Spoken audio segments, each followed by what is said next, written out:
Hi, I'm Shannon Hayes from Sapbush Hollow Farm, where we aim to nourish and restore family, community, and planet. And here in the Catskill Mountains, where I live, we do that on our farm by raising livestock out on grass. Raising animals on pasture helps to keep our food production carbon neutral. It helps to reduce the use of fossil fuels because we're taking advantage of the natural bounty that's already right here, and it increases the quality of the food that we can bring to our community. But I don't think we need to chow down on a haunch of beast 3 times a day in order to have what would be considered a meat-based diet.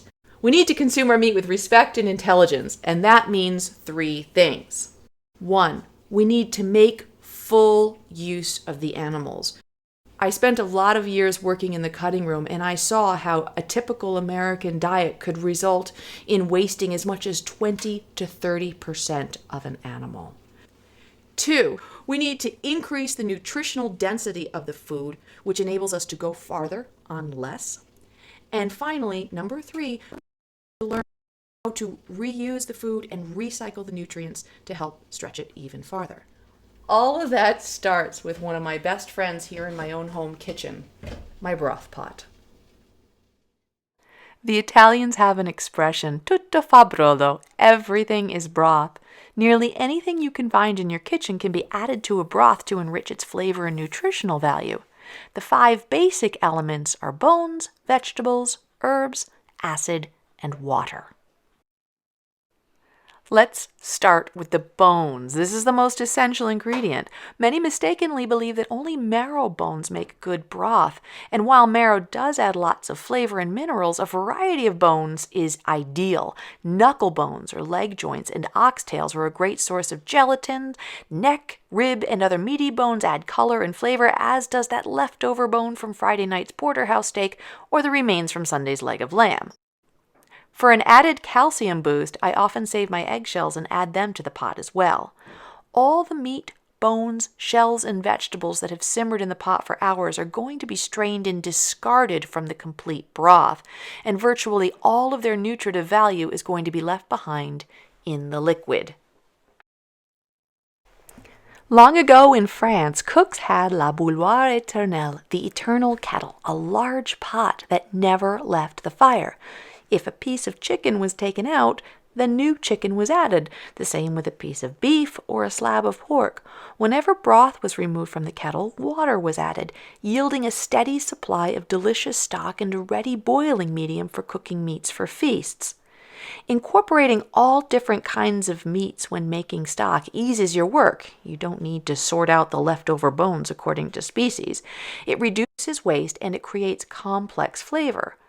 Most recipes will work with this style of mixed bone broth, so you can save yourself a lot of work.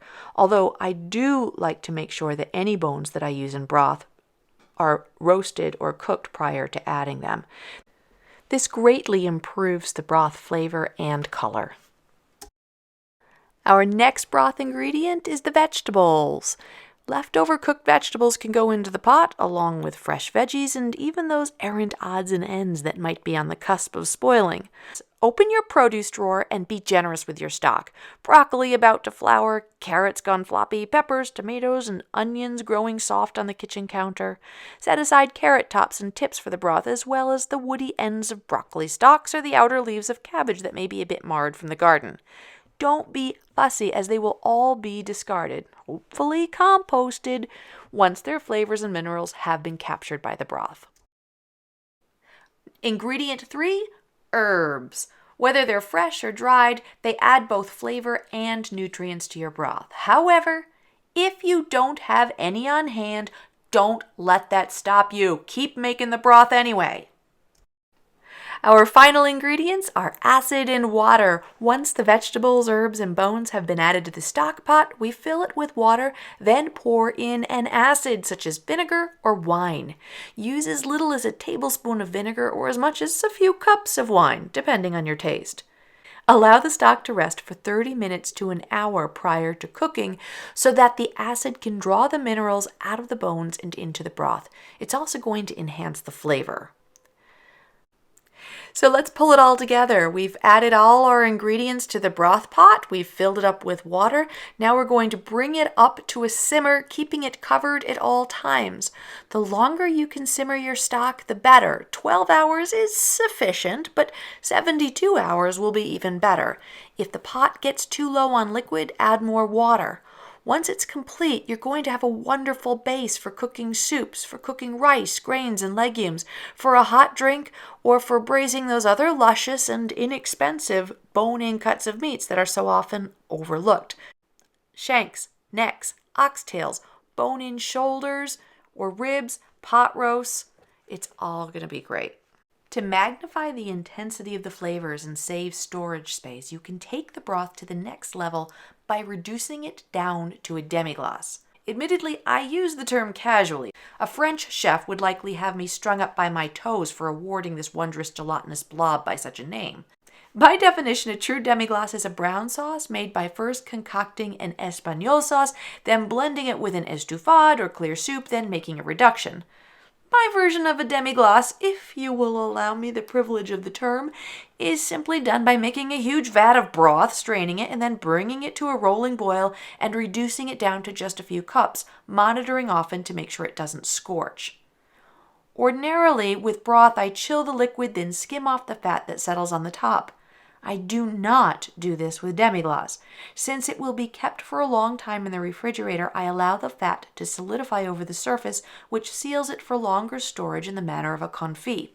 If I discover a little mold growing on the surface, I spoon it off, add it to the compost, then bravely move forward with dinner preparations. I don't let gastronomic rules, pretensions, and regulations interfere with my quest for a good repast. While a jury of French chefs may convict me of gastronomic heresy, I have every faith that an army of French housewives would scurry to my defense. Most French chefs aren't faced with the same multitude of tasks a typical parent faces, along with turning out a serviceable demi-glace all at the same time. I dare say that if faced with those daily challenges, most French chefs would probably choose the Shannon-Hayes semi-demi-glace technique as well. Demi-glace, made in my slovenly way, is an amazing ingredient. It concentrates all the benefits of a rich, nourishing broth down to a small, easy-to-store volume that can then be reconstituted to add flavor and nutrients to nearly all my dishes. When the kids are swapping winter flu germs, I add 3 to 6 tablespoons of my demi-glace to 2 to 3 cups of water to make them a lovely clear stock to sip. It can be tossed into the water when preparing beans, rice, and legumes, and I use it to make gravies and pan sauces even richer. Reconstituted in water, the demi-glace performs just like a meat broth and spares a lot of space in your refrigerator and freezer. So that's everything you need to know about making broth. I've got a sick kid today, so I'm actually going to make her a special home remedy with a little bit of broth, with some coconut milk, and some crushed red pepper, and some ginger. I gotta go.